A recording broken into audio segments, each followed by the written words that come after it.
countdown to the last comic shop in 5, 4, 3, 2, 1. Captain's log, stardate 3026.6. Somehow the Enterprise has come under the control of a 10,000-year-old mummy. Its purpose is unknown, but it's plunging the ship into deadly enemy space. Thankfully, Mr. Spock and Dr. McCoy are safe on Hestia 7. Dr. McCoy, are you all right? If I can get myself a new cranium. Hey, what are those things doing now? They seem to have Jennings on a sort of operating mount. One moment while I take tricorder readings. I'm getting cybernetic readings, Doctor, but they aren't robots. By all indications, they seem to be cyborgs. Cyborgs? Half human, half robot.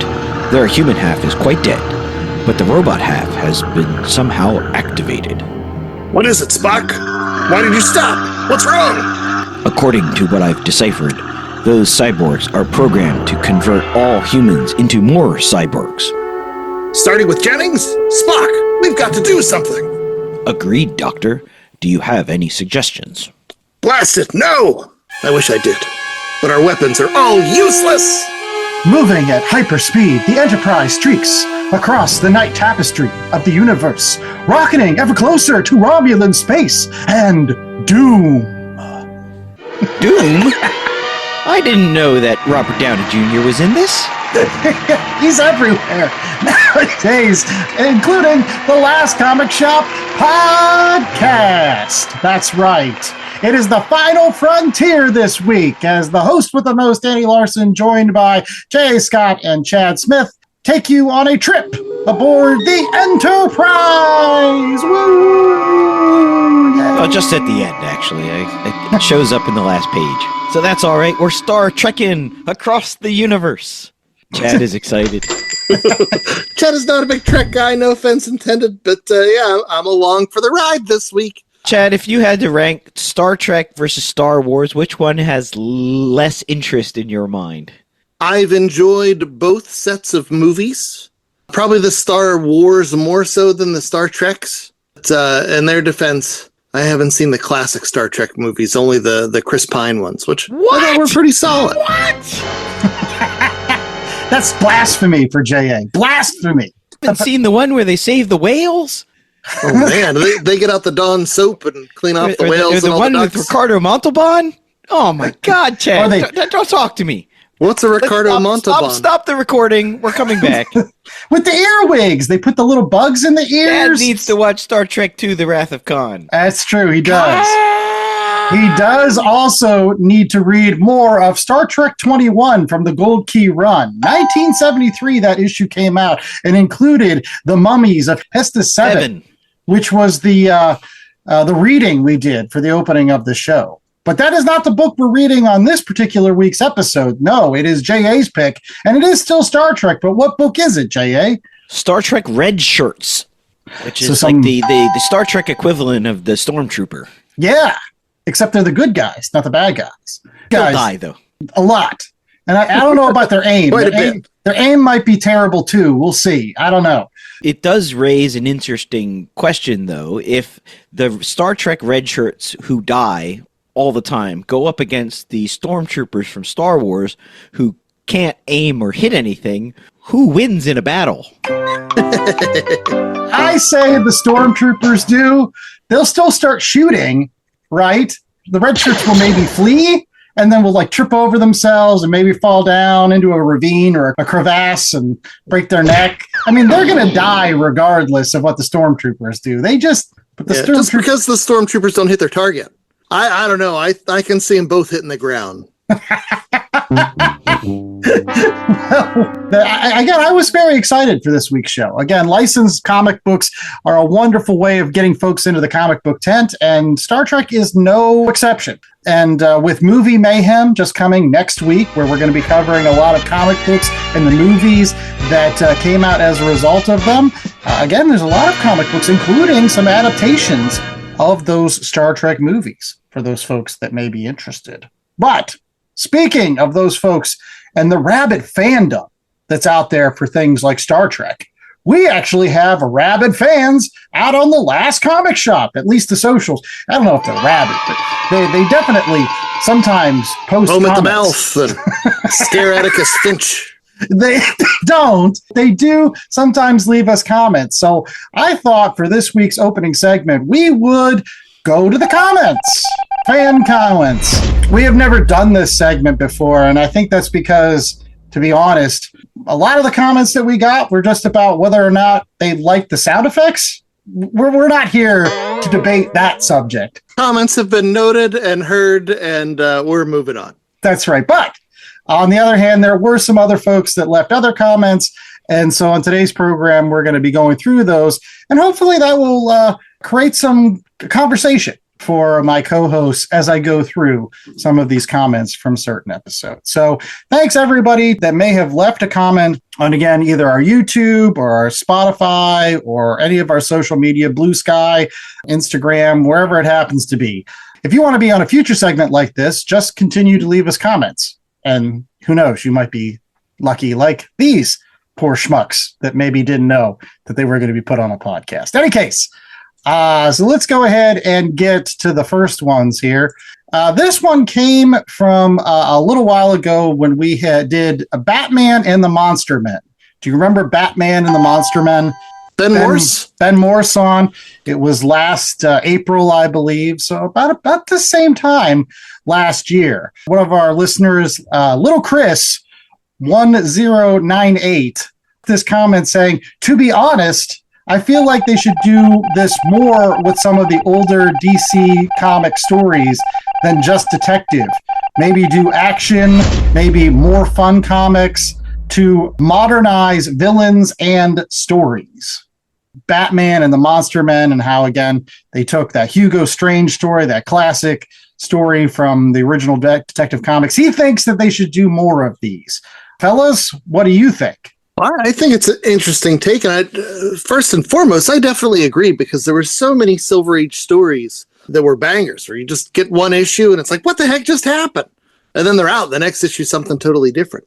But I do think it's kind of funny because oftentimes we lament in modern comics. We'll read a 6-issue miniseries and like, back in the olden days, this would have been an issue or an issue and a half. And meanwhile, our humble viewers there are like, no, let's do that more. Let's take an issue and a half and turn it into 5 or 6. J.A.? Yeah, I'm of two minds, because we always lament about modern comics, as you said, Chad, but then we read one of those Silver Age books and we're like, oh man, I need some Pepto-Bismol. That was some heavy digesting.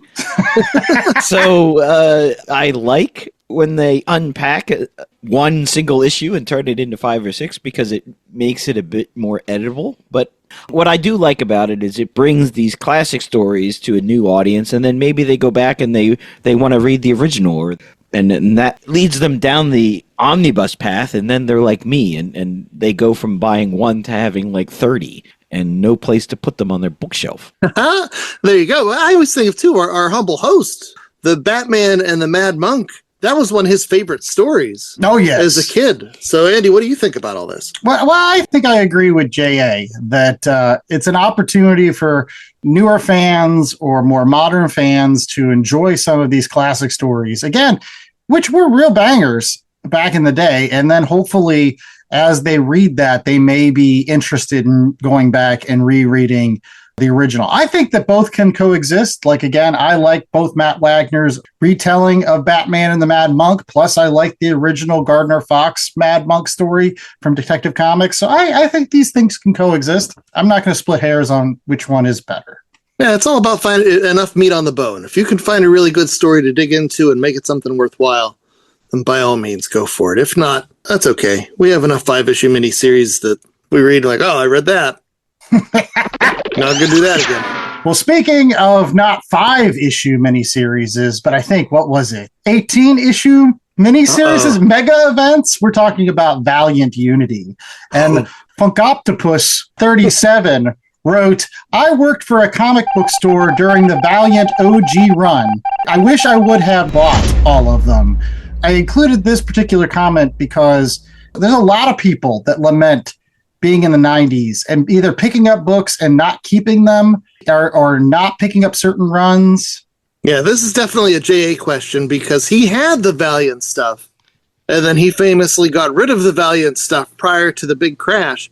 Do you regret it, Jay? Do you wish you can go back and check out those old Solars or those old Hard Corps? I don't regret it because I sold high and bought low. So I bought them at cover price, and then I sold them when they were ridiculously expensive, and then I bought them again when they were in the buck bins. That is true. He did skin the cat two ways there. The people who say they regret not buying them in the 90s are just angry that they didn't buy it, sell it for a song, and then buy it back for pennies on the dollar. I honestly think, though, he was excited that we covered this series. Speaking of which, there was another person among the fan comments that really liked the fact that we covered Solar Man of the Atom 1 through 10. That would be Mega Man XXX Tentacon. Said, I'm glad somebody is talking about this, aka Solar Man of the Atom. I like this series a lot, but Phil is a frustrating character to keep up with. Maybe that's because he doesn't really have like a series and he gets bounced around from one company to another because he's, again, one of those licensed characters. So again, as far as I can remember, he's been with Dynamite. He's been with Dark Horse, was originally with Valiant, again, Cold Key. Yeah, I could see how somebody would get frustrated with a character that doesn't have a home permanently. And I guess that's a question for you two guys. Are there any characters that do that, bounce around from one group to another, like G.I. Joe or Conan, that you get frustrated with because they don't stay with one company for a really long time and they're able to do something for 30 years? Yeah, as far as I am concerned, it does get tough whenever there are things that you really care about. And like, for me, I think of the Lone Ranger. Where the Lone Ranger, I love the Lone Ranger. And when there have been Lone Ranger stories that are great, like I am in heaven. And then there are Lone Ranger stories where it's like, oh, they're really not putting their best people on this. Or they've got their best people on the covers, but I'm breathing it through my teeth otherwise. And then is that better or worse than when there's no Lone Ranger at all? So you really want people to steward these characters well. And so I feel your pain, and especially somebody like I came up in the 90s, and I was more Image than Valiant. Everybody knows my Rob Liefeld obsession. He's bringing Youngblood back, and every issue I'm so excited to get a new issue, from the original creator. And are the stories fun? Yeah, I think the stories are great. I think they're, good quality. I'm getting what I want out of a Rob Liefeld story, but also so much of that is also the nostalgia packed in for those old comics in the 90s that brought me so much joy. And so do I wish everybody had a chance to have that? Do I wish they could get their Magnuses and their Solars with some of the original creatives on there and people that cared about the character did them well? Absolutely. It is what it is, though. I don't know. It's tough. The big thing I don't like about when these properties change ownership is that it makes buying back issues and getting collections, because companies, especially like Valiant, if you look at Valiant, you can't get anything that has Solar on the cover or anything that has Magnus on the cover. That's why they never put out a Unity omnibus, because they don't own the rights anymore, so they can't use the characters. They can only publish stuff that has them secondarily in the storyline and only for like a number, like a percentage of pages or something. It turns into a legal quagmire, and that angers me. And you look at like what Marvel, when Marvel was putting out Savage Sword of Conan omnibuses and Conan the Barbarian comic book omnibuses, now they lost the Conan license and somebody else, Titan Comics, is putting them out. They've continued to put out Savage Sword of Conan. They own the rights to that, but they don't own the rights to any of the other stuff, so you can get the ongoing omnibuses and continue on the series, but you don't get the stuff that Marvel was putting into the omnibus, like the letters pages, where you get some truly crazy stuff, like Roy Thomas in Halloween costume you never want to see again. And all the Red Sonja stories are gone unless she appears as part of the Conan story, because they don't have the rights to Red Sonja. Dynamite has that. So that's the thing that I don't like about licensed comics jumping from publisher to publisher. It's nice because you get new publishers take, and they have money to put out new stories where you might not get it from a dying company or a company that is changing its focus, but that also means that these previous companies that put out a lot of that material don't have the rights to republish it or reprint it anymore. Good point. Especially Mikey's been on the show many times and has lamented about Aliens or Ghostbusters, omnibus that is really difficult to get. So yeah, no, I get that. That can be frustrating. Moving on, we've got a couple comments here about Absolute Batman, a movie mayhem. We're going to be revisiting Meatball Batman with Volume 2. But here were some comments that folks left about our show, all about Volume 1. Number 1 downloaded episode of 2025. So go back and listen to it. We've got the Noman 1861 who said, the Absolute series is just dumb and fun. Western Comics is really just rebooting itself in and out, falling behind the Japanese manga, despite the West having more famous IPs. I'd love to jump in here because it's on my mind a lot, because with a lot of the manga stuff, the book on manga for the longest time was that it was a mile wide but an inch deep. There wasn't a ton of depth in a lot of the manga storytelling. It was just straight up action and adventure. And there's a place for that. Like Absolute Batman is, action and horror tied in, and that's so much of the appeal. And then he started talking more about Western comics, and I worry because I always used to say that DC was always my favorite for individual stories, but Marvel was great for my long boxes. And today we have Marvel that's more interested in making 5 and 10 issue series than stopping and then rebooting and restarting to get more people into the fold. But they're losing that long box capability where it's not like that soap opera that I need to continue all the time. I can pick up any issue and just dive back in and figure it out. Whereas I feel like most manga series, they have that beginning and the end. And there's an appeal there for sure. But now the Western comics, they don't know what they want to be anymore. So I don't know. I don't know what I said. Good luck. Well, I guess I'll put it to JA. Do you feel like Western comics are just rebooting it in and out of themselves just constantly? I think Marvel definitely is. DC to a lesser extent. But every maybe decade or so, you do get this sort of turnover. I don't know if it's just because you're having a turnover of creators as well. I mean, there are some long runs. I guess you look at the Dan Slott Spider-Man, but you don't see sort of the Chris Claremonts anymore where they stay on a book, and not just that book, but everything that X-Men touched for 20 years, 25 years. I mean, that's a long time to be shaping a narrative, and you don't get that anymore. Maybe you get that with Spawn, and I guess. Come on now. But I'm reaching here. You are reaching. I think also a lot of these long-running manga are done by the same creator. So that's true. You look at One Piece, it's still the same person. So I guess that has sort of is similar to Savage Dragon, or with DC and Marvel, you're getting new creators in all the time, and they want to do their own take on the characters. So you're going to have a little bit of that reboot going on. I think just because the creators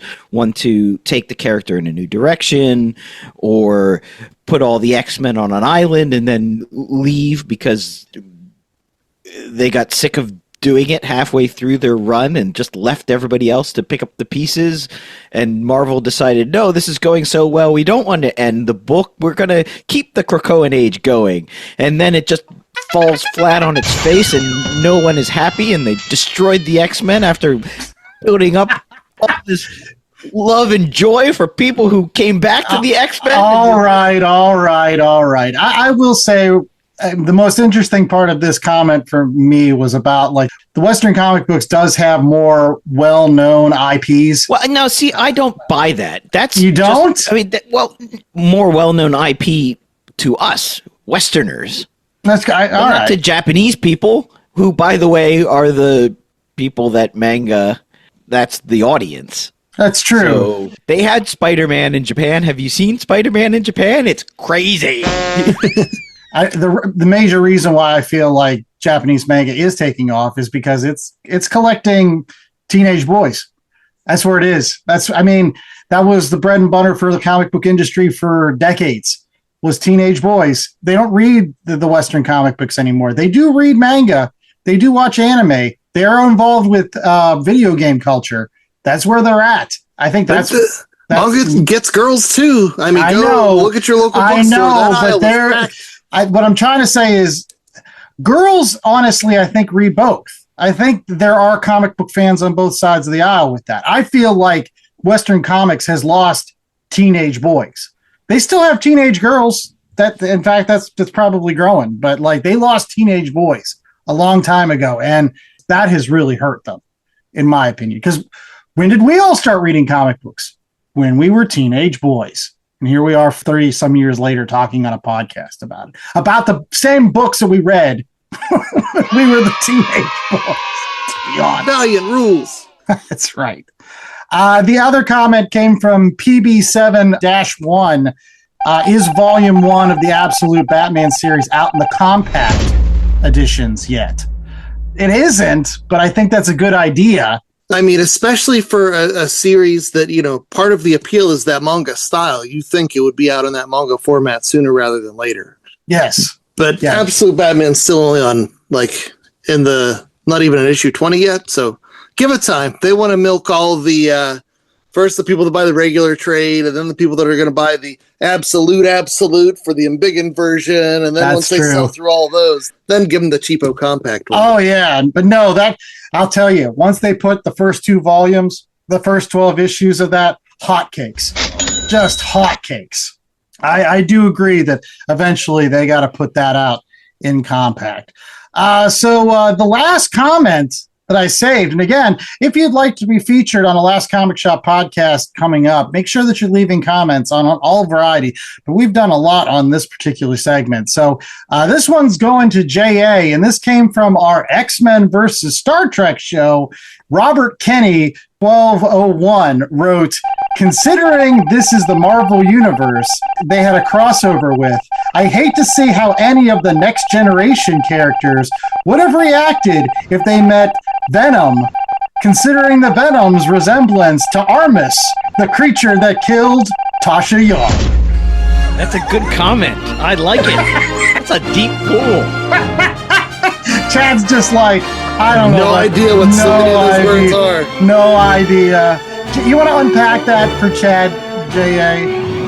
Tasha Yar, much loved, didn't think she was getting enough pub on the show, so the actress decided to walk away from the series, so they had to kill her. So they killed her by this giant oil slick monster thing. This giant oil slick monster thing does kind of look like a symbiote, non-formed. So does it eat her brains? No, it just kills her, shoots her with a white light thing. She dies. Should have ate her brains.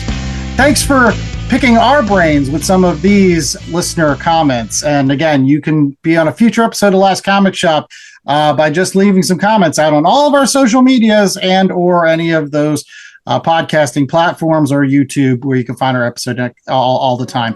Coming up next, we've got our Repower review for this week. It is Star Trek Red Shirts, so stick around for that. You know how those Trekkies love to leave the comments. They love those comments. It's a very involved fan base. I'll give them that. Very involved.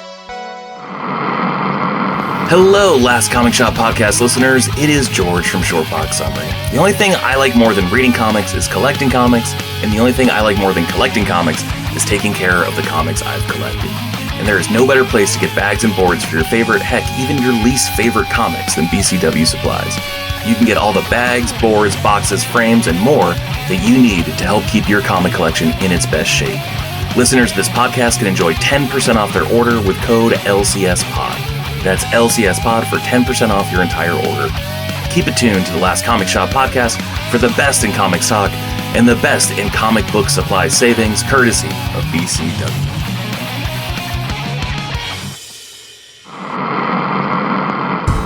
We're all familiar with the Golden Age, Silver Age, Bronze Age, and Modern Age of comics, but we can't still be in the Modern Age after almost 4 decades, can we?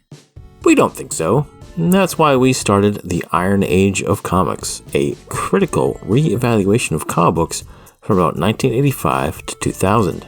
On this podcast, we go beyond the chromium covers and the grim and gritty cliches and take a deep dive into one of the most vibrant but divisive periods in comics history. That's the Iron Age of Comics, with new episodes every first and third Wednesdays of the month. And look for us on social media, where the handle is @Iron Age of Comics. Set your phasers for fun! It is now time for the Read Pile Review here on the Last Comic Shop podcast, brought to you by BCWSupplies.com. If you don't want your Klingons stepping on all of your comic books and muxing them all up, make sure you put them in bags and boards and then in boxes. You can do that cheaply, or a little bit more cheaply, by going out to BCWSupplies.com using the promo code LCSPOD at checkout to save yourself 10%. That's right, BCW Supplies, LCSPOD at checkout. Save yourself 10%. So then you can buy like tricorders or phaser from Playmates. They had really great toys. I'm still bitter because whenever they came out with the later Star Trek movies, some of the action figures had like a build-a-set factor. And then they never released the later waves. So I never got to complete holodeck or whatever that was. Now, this is when you say the movies, do you mean the Chris Pine movies? I do, yes. J.J. Abrams, he never finishes.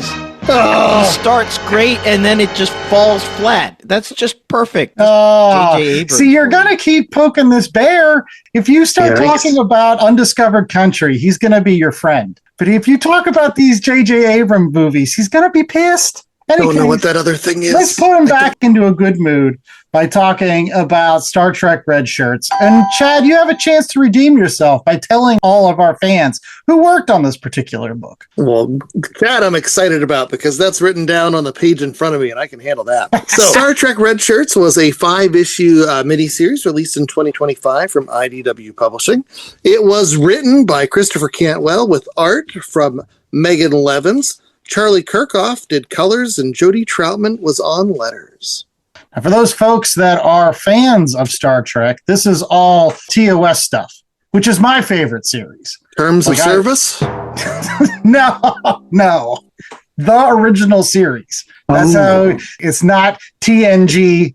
That's the Next Generation or DS9 or Voyager. I don't know. Did they come up with other ones? Shrugs. I'm not going to ask about J.J. Abrams. Jay Scott is going to give us the 10-cent synopsis for this TOS tale. What happened? Star Trek Voyager is VOY, by the way.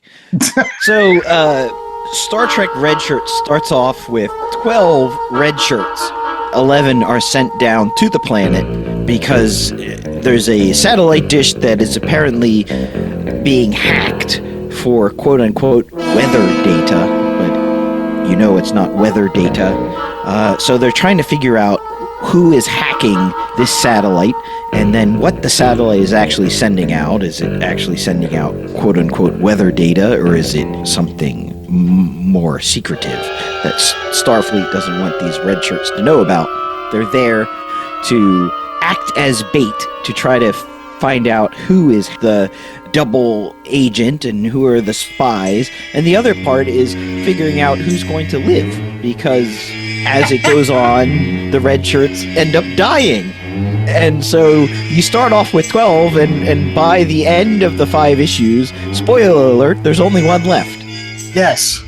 And so, spoiler alert, should we tell all the listeners like what's so important about the one? That it's actually the mole? Maybe we won't tell them who the mole is. So in the end, the bad guy wins, technically, which I'm going to start off with my initial thought that, boy, that was a buzzkill.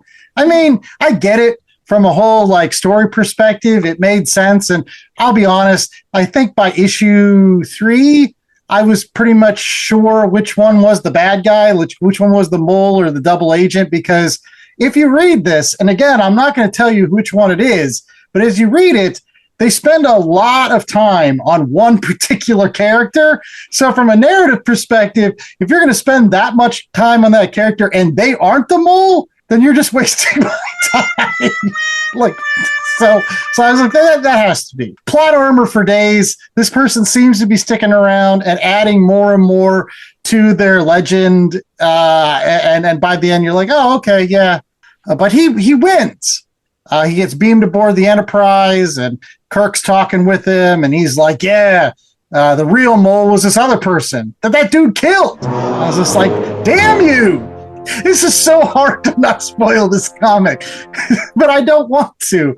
That grinded my gears that the bad guys won in the end. Wasn't expected for me. I definitely didn't think that it would end up with him, this mole, going back to Starfleet and being a mole again. But then I laughed and I liked it. All the things didn't get tied up into a nice little bow where Starfleet comes out on top. While it had a lot of the original series flavor to it, the ending was much closer to sort of New Trek or Next Generation or even Strange New Worlds, if you will. If that means it's dark, this is pretty dark. Once again, not a Trekkie, but like, even I know that the red shirts are the guys that show up and you see them and then they're not going to make it to the end of the story for the most part. So as I was reading through this, I could tell this was a labor of love from people that cared about the Star Trek franchise. But then I also was thinking, like, oh, this is how Jay feels when they make him read G.I. Joe books that he doesn't give a damn about any of these characters.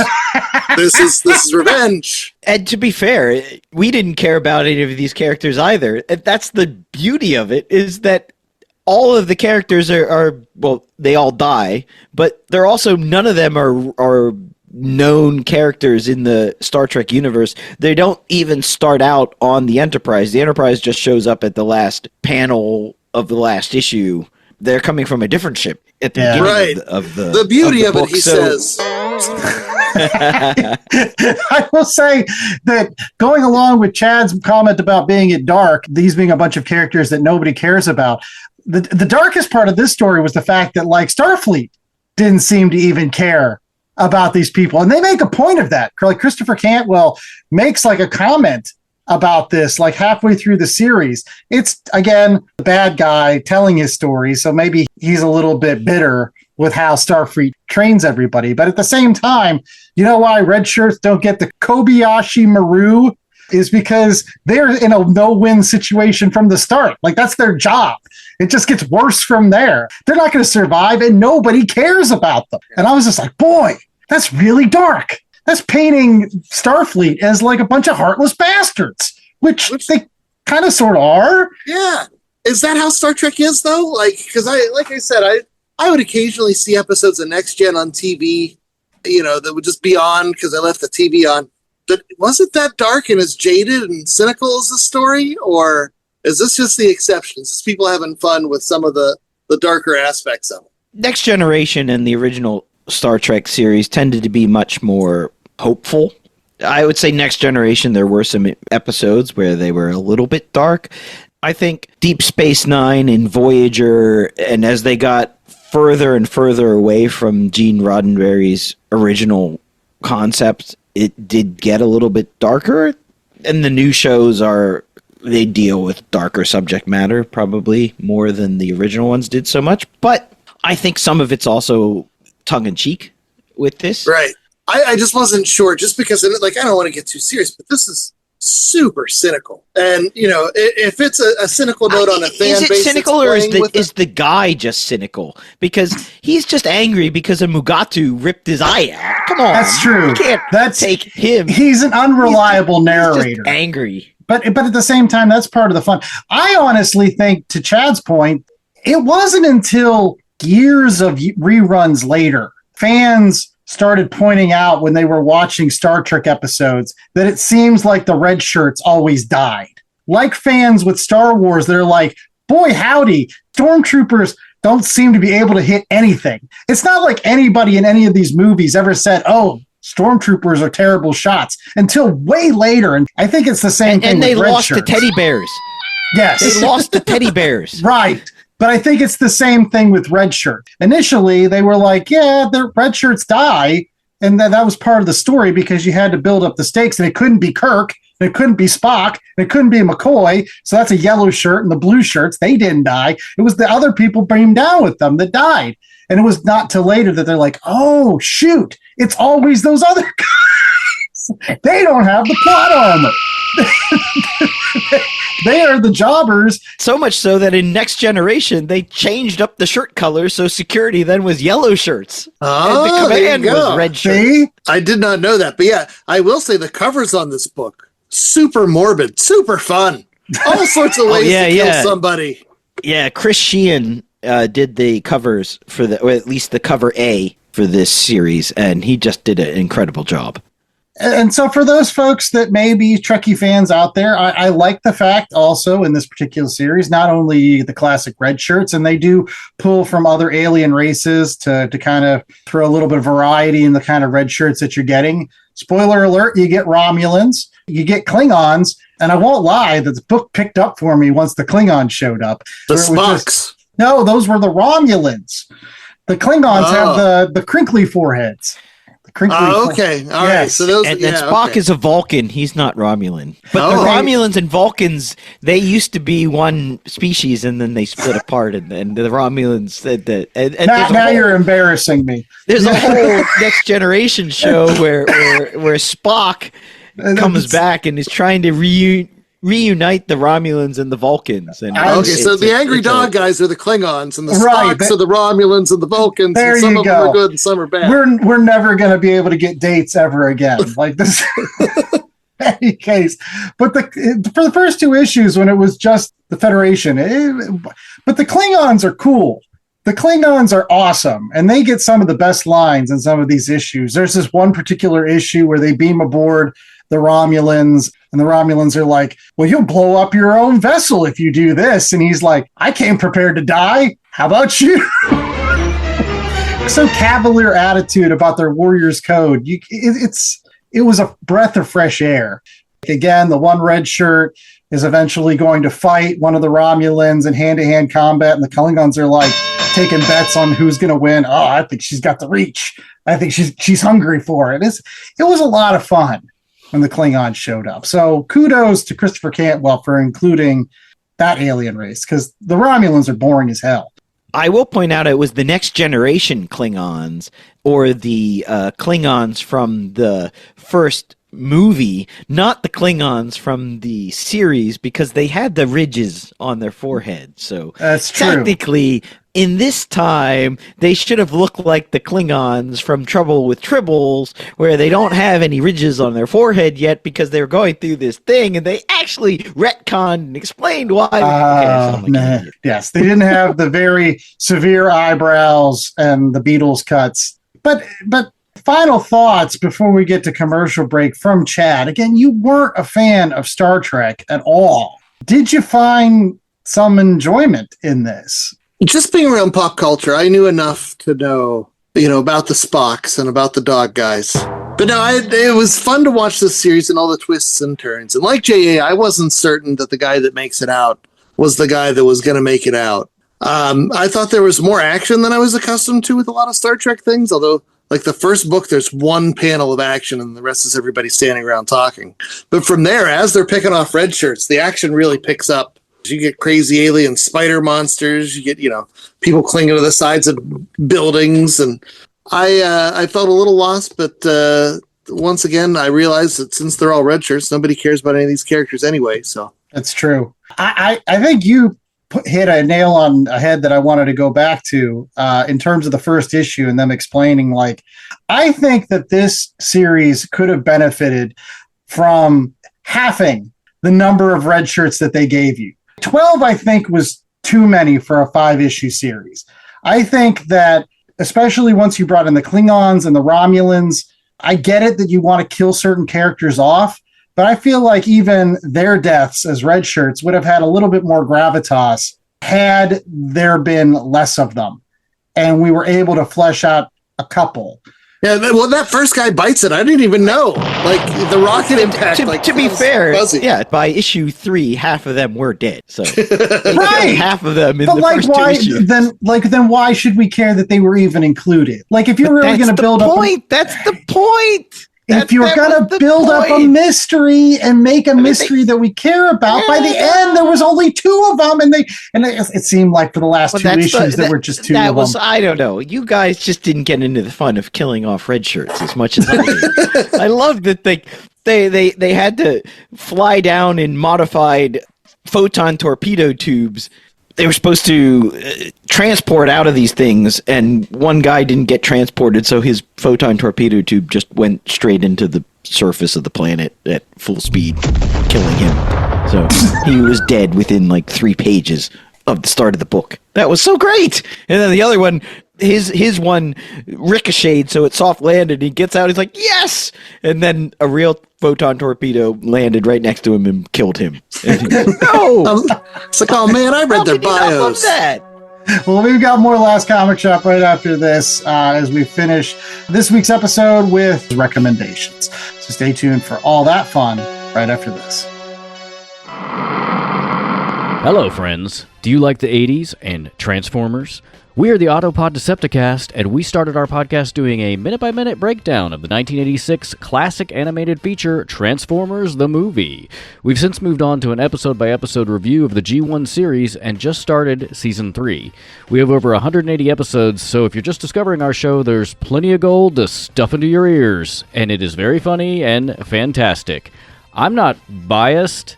We are on every podcast aggregator you could possibly stomach: Apple Podcasts, Stitcher, Spotify, Google Play, and our web presence is autopoddecepticast.com. We are at APodDcast on Twitter and all of the things. Autopod Decepticast, friends, for all your animated Transformer needs.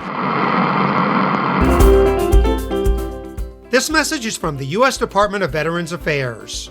Veterans, do you want military history and your stories of service preserved? The Library of Congress Veterans History Project collects, preserves, and makes accessible the first-hand accounts of veterans who served from World War I through today. Make your story heard. To learn more and become involved, visit loc.gov/vets. Are you out of your Vulcan mind? We've got more Last Comic Shop podcast and ratings for this week's episode, all about Star Trek. J.A. Scott's going to give me a 1 out of 4 scale, which hopefully will pair well with a good sound effect. Let's see. It better. And I want the real sound effects, sir. I want 1 out of 4 phaser blasts. Set your phasers on kill. There you go. We're going to go in order of Trek awareness. We're going to start off with the newbie, the novice, the red shirt himself, the ensign. Oh man, I don't want to wear the red shirt. I don't want to wear the red shirt. He's only got one little pin on his lapel. I love it. I love how into it J.A. is, and that's I commented earlier, like somebody who's been around fan culture. Star Trek fans are so passionate. And they love what they love. You have to respect that. I feel like Star Trek like laid the blueprint for the craziness that is fandom today, and so I really don't want to piss those people off. So I got to tread real carefully here. I thought this was solid enough. I didn't think it was something to write home about. The art was just okay in my mind. There are a handful of interesting characters, but like you said, there'd be times where somebody would bite it and be like, oh man, I wasted my time reading about that guy. You know, it's just a setup for a joke. And like I said, at the end of the day, I like my stuff to be more hopeful. If this is the exception of the rule, that's fine. For me, I'm going to give it a 2.75 phaser blasts. I'm not mad I read it. I had fun reading it, but it did not inspire me to look and see if Cable Eye Guy goes on to make it into the other Star Trek comics. What they do with this guy at the end who, this mole. Oh, there. See, I didn't have to spoil it. You spoiled it 3 times already. In case. One thing that I don't know if Star Trek fans are going to be mad at me about is the fact that I'm gonna give this a little bit of a spoiled rating, because again, I went into this as a Star Trek fan, especially a TOS fan, and I was hoping to really love it. But I won't lie, I thought that the art was kind of meh. I mean, it was okay. It was serviceable, but it wasn't anything to write home about. And I think my closing comment right before the commercial break is really my biggest issue with this is, again, not only did the bad guy win at the end, which kind of was like, oh, That's not TOS for me. Everything has to go, we'll have a piece of our action. Quip or something. Maybe that's because we're not on the Enterprise, which everything ended up coming out for roses for them anyways. The other big problem with this is they should have given us less characters. I get it that part of the fun is seeing red shirts die, but I feel like also part of the enjoyment of a narrative would have been for these red shirt deaths to mean something. I guess the one guy that I really felt bad for was that guy that was like, I don't know, one of the longest serving red shirts ever. And he bites it in like issue 2. And I'm like, damn it. I kind of like that guy. He had like that chemistry with that other red shirt. I got Sam and Diane thing going on. Or the girl that gets impaled with the piece of wreckage. Like, she was awesome. Those deaths meant something. I wish that the other ones had been given that. So I'm going to give this a 2. And that comes from a Star Trek fan. As somebody that's watched my fair share of Star Trek, I was hoping for a little bit more out of this series than what I got. Luckily, the Klingons were there, or else it would have been like a 1.5. The Klingons were good. I liked them. I don't know. 2's a little low. 2.75. It's in the realm of Enterprise. It's one of those shows that you either really like or you don't like, and it's hard to convince people that it's good or it's bad. I didn't mind that there were 12 red shirts starting off because I thought the whole shtick was that they're just going to die and at random moments that you don't see coming. I thought that was part of the fun of reading the story. It got me wanting to read the next one. I don't know if they quite stuck the landing. I didn't mind that the mole goes back to Starfleet and the bad guys, quote unquote, win. Which I didn't find it as dark as you did, Chad. Maybe because I was just reveling in all these red shirts dying. I don't know what that says about me. That's what you bought your ticket for. Yeah. You knew what you were getting. Just on the covers. Each cover is this beautiful painted picture of a red shirt dead. Either dying because of a transporter malfunction or in space as a skeleton or being his whole face being blasted away by some Martian death ray. The B covers were all sign up to Starfleet, see the universe, and die. There you go. I was getting Mars Attacks or Starship Trooper vibes from those guys. Yeah. Oh, they were great. So, yeah, I think unfortunately the art was a bit serviceable art. It wasn't as good as the covers.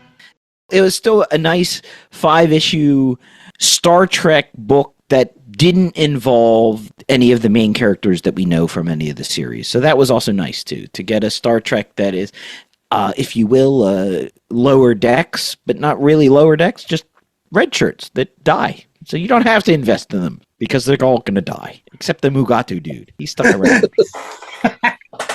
I do like that it was the Mugatu, is one of the more awesome creatures from TOS. So I'm glad he got a shout out. One thing that also gets a shout out every single week are recommendations. These are other books in addition to Star Trek red shirts that you can pick up at your local comic book shop. So hopefully while you're there picking up the Star Trek or maybe some other comic books featuring Star Trek, maybe you'll pick out these other comic books. And we're going to start off with Chad Smith. So Chad, what do you got for us this week? One of the things about red shirts was it was trying to find out who was the mole. And like I said, there are all these different twists and turns and you didn't know how things were going to end up. And so that's similar to my recommendation today. I'm going to recommend a series that came out, I want to say started around 2020 and ran for 18 issues. And recently they just released the deluxe edition where you can get all 18 issues in one go. It's Tom Taylor and Daniel DiNicolo's 7 Secrets. There are 7 secrets that people carry around in suitcases. You have the secret holders and the secret keepers. They're part of this like cult-like organization, and then some other warring cult-like organization is out to destroy the secrets and the secret holders and keepers. But it's all secrets. It's all twists and turns, whether it's the weapons that the suitcases hold, whether it's the connections or the motives of the characters, or the relationships and how people interact and who's whose son and who's married to who and what's going on here and why is that guy back from the dead? All that stuff happens in the series that, it's 18 issues, but it runs at a pretty fast clip. And so it's a really great time. The art is very manga-esque. terms of the energy. And so it's the same creative team that just did Children of the Round Table, DC. But it's definitely worth checking out. It's 7 Secrets by Tom Taylor and Daniel DiNiccolo out of Boom Studios. Very cool. I might have to check that out, Chad. My recommendation this week, speaking of licensed characters, one of my favorite runs featuring a licensed character of all time is the Barry Windsor Smith run on Conan the Barbarian. So that was the original Marvel years. I've loved that art so much, and it's made me interested in finding more Barry Windsor Smith art that maybe I wasn't aware of. And luckily for me, if I like the Barry Windsor Smith stuff on Conan, boy howdy, he had an even better run on Kazar about a decade earlier. If you can track down the Marvel Masterworks Kazar collection, Volume 1, you'll find some issues in Astonishing Tales 3 through 5. Kazar meets Garrock the Petrified Man for the first time, which was kind of cool because he was always one of those X-Men-esque characters from like the John Byrne, Chris Claremont run. Like Garrock shows up and they're in the Savage Land. And you're like, hey, who the hell's this Garrock guy? And basically Garrock's a good guy at this point, and he brings Kazar back to the Savage Land to fight against this priestess named Zalandale, who's putting together this huge army to invade and conquer all the rest of the Savage Land. It's just great Barry Windsor Smith fantasy art. Everything that you would eventually see in his run on Conan the Barbarian, you get a preview of in this story with, you know, people riding on giant cats or pterodactyls and dinosaurs and tribesmen fighting in huge battles and evil wizards and Garrock blasting people with his sun eyes. And again, it just reminds me a lot of those issues of Conan the Barbarian. So if you can find this particular Marvel Masterworks, again, that's this 3-issue mini arc featuring this battle in the Savage Land. And if you really want to, you can read the 2 issues that come before that, because I think those were 2 of the last issues Jack Kirby ever drew. And it's Kazar fighting Kraven the Hunter, who's trying to get Zabu, his tiger. That stuff's good. That stuff's good. J.A. I'm actually going to recommend not a comic book, but a episode of the original series of Star Trek, the Galileo 7. This is from the first season, where Spock investigating a quasar, and then they get knocked off course, crash land on a planet, and then the crew of the Galileo 7 starts dying, and Spock's command is questioned. Can a logical Vulcan be a leader? And it's just a great early episode from the first season of Star Trek, the original series, which you can watch for free with commercials on Pluto TV. They have original Star Trek series up through Enterprise, so you can get the original series, Next Generation, Star Trek Deep Space Nine, Voyager, and Enterprise. You can get all 10 movies, and yes, even Chad's beloved Chris Pine Star Trek movies, all on Pluto TV for free with commercials. But is Galileo the 7 the one with like a caveman that tries to destroy a ship with like a giant rock? Yeah, Spock doesn't want to bury the 2 dead crewmen on the planet, and they're like, no, we won't leave unless you let us bury them.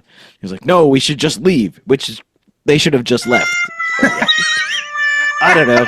I wonder if that's where they came up with the term ship in a bottle, because that is an episode that's just on a ship.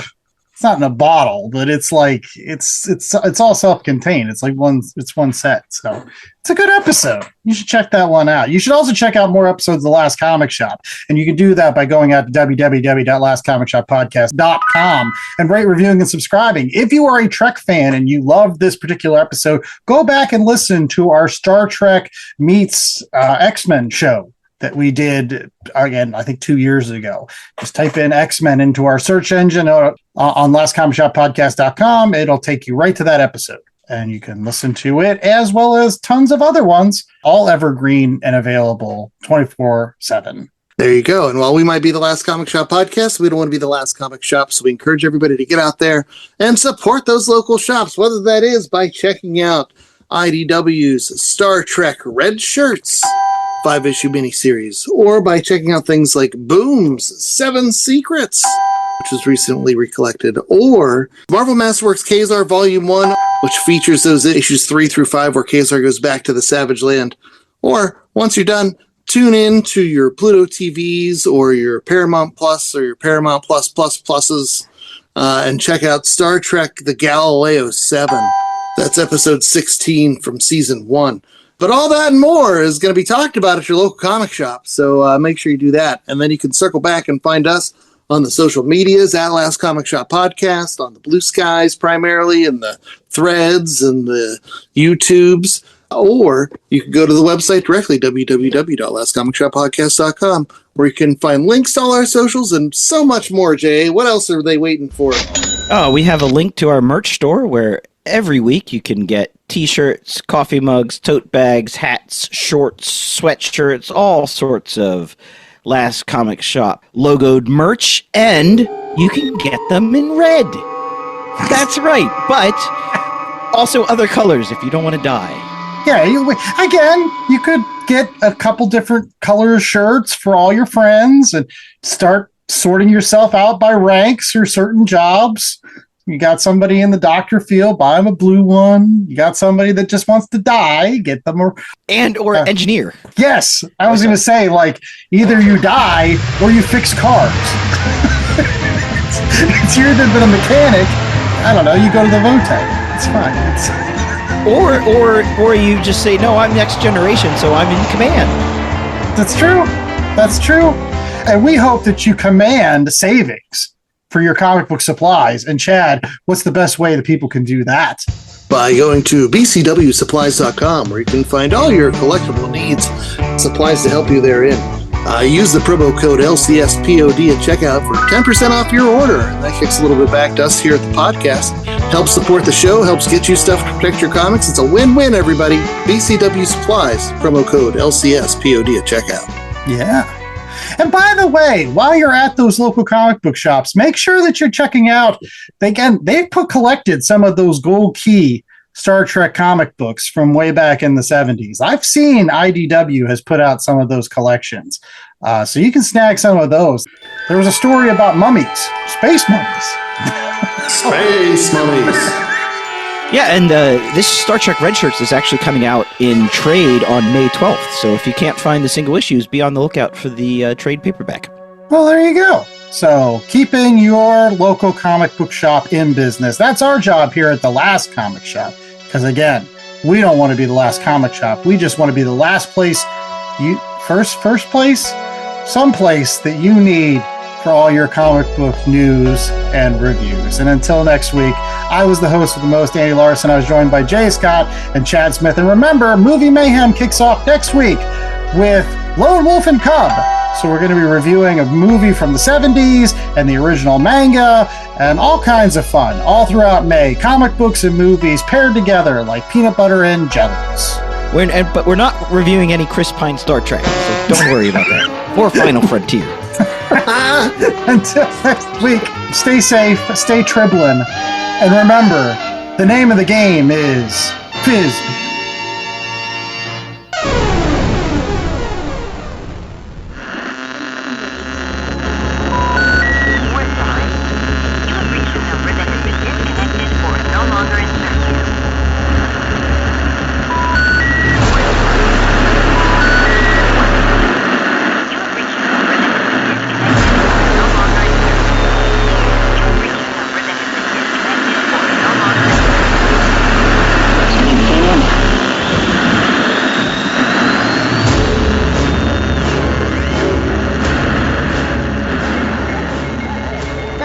Comic Shop Podcast was a 2026 Black Angus production.